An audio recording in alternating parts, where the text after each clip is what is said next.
Hey, this is a tutorial for the Presonus Studio Live 24.4.2. We're going to get started with just a quick overview of what the features are on this board. So starting at the very top, this is our input gain. Another name for it is trim. You'll hear both used when referring to soundboards. So input gain or trim is right here. It's going to be your top blue knob. Going down, we have 48V, 48 volts for phantom power.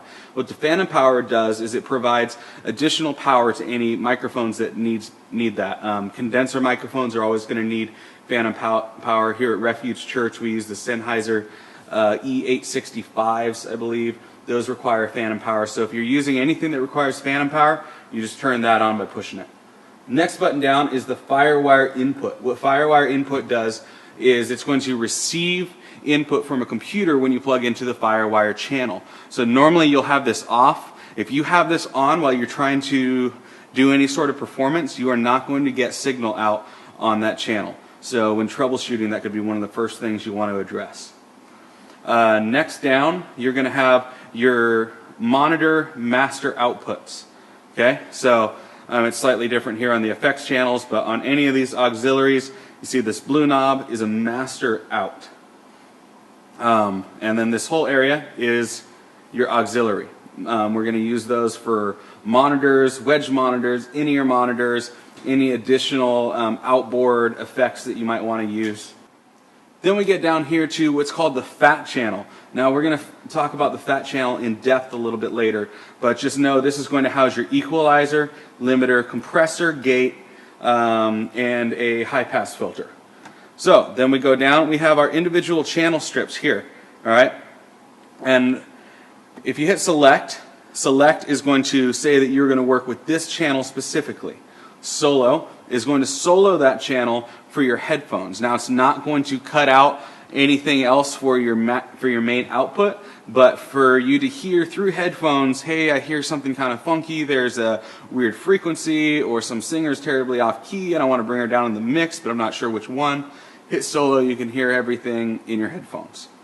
After that, mute. Mute is very simple, just mute or unmute to get audio coming in or not allowing it into the board. Then we have our channel faders. Our channel faders are just going to do exactly that. They're going to fade up and down the volume for our master outputs.